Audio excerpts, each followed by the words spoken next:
조합제TV 시청자 여러분 안녕하십니까. 2019년 12월 27일은 한국 역사에서 친위 쿠데타가 일어난 날, 민주주의가 살해된 날로 기록될 것입니다. 민주주의, 법치주의는 적법 절차를 가장 중요한 가치로 삼습니다. 살인범이라도 멋대로 응징한다고 해서 죽이면 안 됩니다.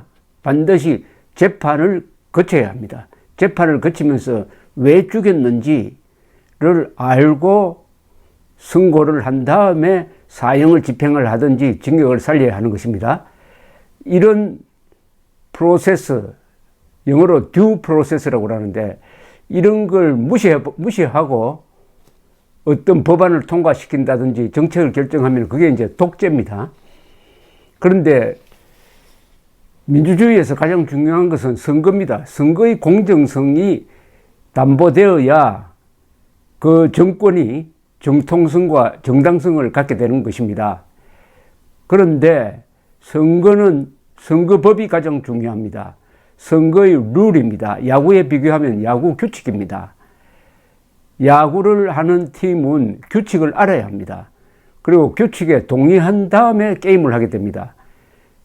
우리 헌정 질서가 지금 한 70년 되는데 나름대로 국회는 하나의 원칙을 갖고 있었습니다. 선거법 개정을 할 때는 여야 합의를 한다. 그런데 이번에 제1야당을 따돌리고 민주당이 밀실에서 국민들에게 알리지도 않고 변칙적으로 오늘 국회를 통과시켰습니다. 문희상 국회의장은 대한민국 민주주의 살해범으로 앞으로 심판을 받게 될 것입니다. 이 문희상 씨가 속했던 대학이 서울대학교 법대 그리고 경복고등학교인데, 부산고등학교 동문들이 지금 김명수 대법원장 규탄 공개 편지를 돌리고 있듯이 경복고등학교, 서울법대의 어떤 자구 노력이 있어야 되지 않느냐 하는 생각도 드는 것입니다. 선거법을 이런 식으로 일방적으로 날치기 통과시키는 것 자체가 쿠데타입니다. 왜 쿠데타냐? 이런 선거법으로 치러지는 선거 자체가 부정선거입니다. 그러니까 야구 규칙을 멋대로 바꿔가지고 게임을 하면은 그 게임 결과에 누가 승복하겠습니까? 앞으로 총선에 여당이 설사 이기더라도 계속 이 정당성의 문제에 직면하게 될 것입니다. 부정선거로 권력을 계속 이끌고 간다 해가지고 문재인 정권은 계속 2년 동안 이 부정선거 시비로 시달리다가 아주 종말을 비참하게 맞게 될 것이라는 예감이 듭니다. 더구나 공수처까지 지금 날치기 통과가 예고되어 있습니다. 공수처는 선거법보다 더 위험합니다. 공수처는 헌법에 없는 조직입니다. 헌법에 없는 수사기관을 만들어 가지고 사람을 구속하고 재판에 넘긴다? 이것은 헌법에 없는 군대를 하나 더 만들어 가지고 그 군대가 정규군을 통제하고 그 군대가 검찰, 경찰을 장악하는 것과 똑같은 쿠데타입니다. 반역입니다. 공수처를 날치기 통과하면은 문재인 정권은 자동적으로 반역 정권이 됩니다. 내란이 됩니다. 내란은 뭐냐? 국헌을 문란시키기 위해서 폭동하는 자입니다. 이 경우에 폭동은 뭐냐 하면은 국회에서 물리력으로, 그리고 헌법에도 없는 짓을 하는 거, 헌법에도 없는 공권력을 행사하면은 이건 폭동이 되는 거죠. 완벽한 쿠데타가 지금 진행 중에 있습니다. 따라서 자유한국당의 황교안 대표는 빨리 지금 일어나고 있는 일이 헌법 파괴 행위로서 우리는 쿠데타로 규정한다. 거기에 대한 법적 조치를 취하겠다. 첫째는 문재인 정권의 책임자들을 국가 반역 여러 죄목이 있습니다. 그래서 고발을 해야 합니다. 둘째, 이번 선거를 통해서 탄핵을 하겠다. 탄핵 가능 의석을 달라고 해야 됩니다. 탄핵 가능 의석이라는 것은 대통령을 뺀 다른 사람은 과반수가 되지만 대통령은 3분의 2 찬성으로 되는 것입니다. 그래서 이번 선거를 총선으로 탄핵하자. 총선으로 탄핵하자. 총선으로 반역을 진압하자. 이런 구호가 자연스럽게 나올 수 있도록 가장 먼저 이 선거법과 공수처법 강행 통과의 헌법적 의미를 빨리 규정을 해야 됩니다. 그것을 국민들에게 쉬운 말로 빨리 알려야 합니다. 오늘 자유한국당 성명서가 나왔습니다. 이 성명서는 나름대로 열심히 썼다고 보지만은 많이 부족합니다. 사안의 중대성과 본질을 정확하게 국민들이 알아듣게 알리는 데는 부족합니다.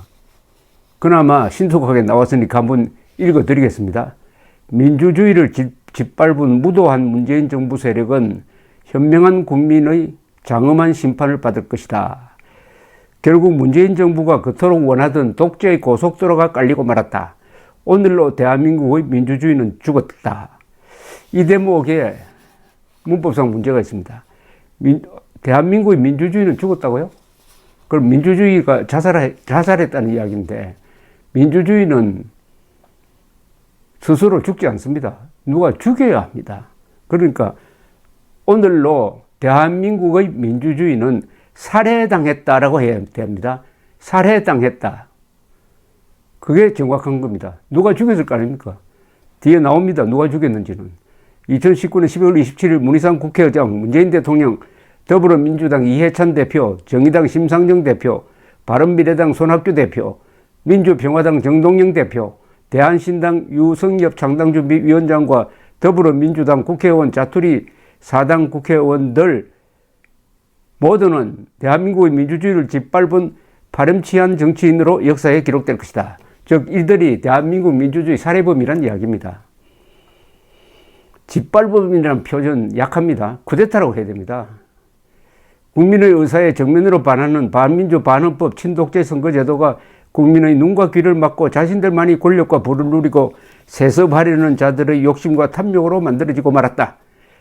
공직선거법 개정 논의가 시작된 이래 오늘 법안의 날치기 통과까지 온통 불법과 위법으로 얼룩졌고 차마 눈뜨고 볼 수 없는 밥그릇 싸움이 이어졌다. 이 악의 다툼을 온 국민이 다 지켜보고 있었다. 오늘 국민을 무시한 문재인 정부와 더불어민주당 그리고 꼴뚜기 같은 짜투리 정당들은 대한민국을 오직 자신들의 세상으로 만들기 위해서 국민 모르쇠 선거제도로 멋대로 바꾼 세력이다.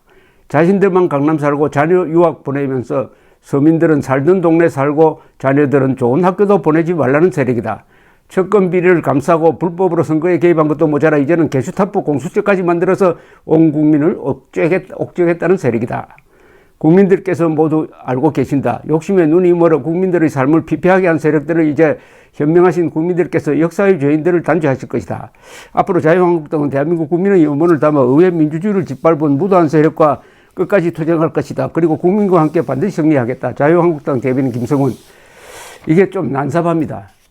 빨리 헌법을 기준으로 해가지고 지금 일어나고 있는 사태를 자유한국당이 당론으로 규정을 해가지고 짧은 말로 규정을 해가지고 그걸 국민들한테 알리면서 법적 대응을 하고 정치적 대응을 해야 된다 이겁니다.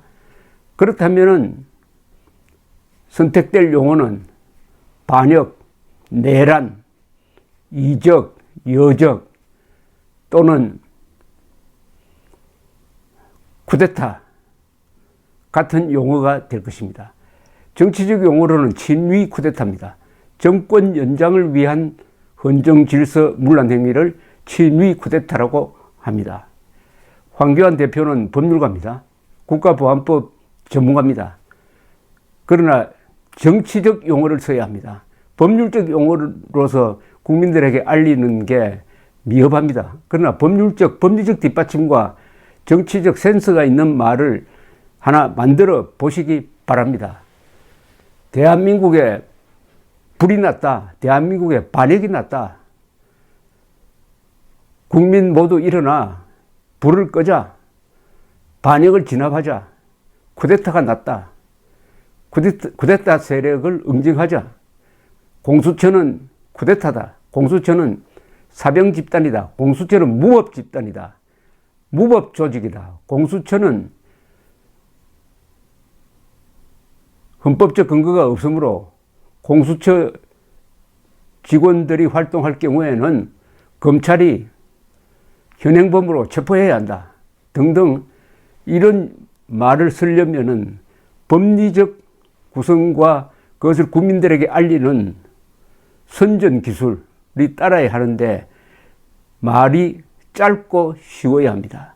짧고 쉬운 말이 구호가 계속 반복적으로 통해 갈 때 국민들의 판단을 만들어냅니다. 잠자는 국민들을 일깨울 수가 있습니다. 이 자유한국당 성명서처럼 이렇게 길어서는 안 됩니다. 황교안 대표에게 부탁합니다. 빨리 지금 상황을 쿠데타로 규정해 주시고 그 말로서 국민들을 깨워 주시기 바랍니다. 감사합니다.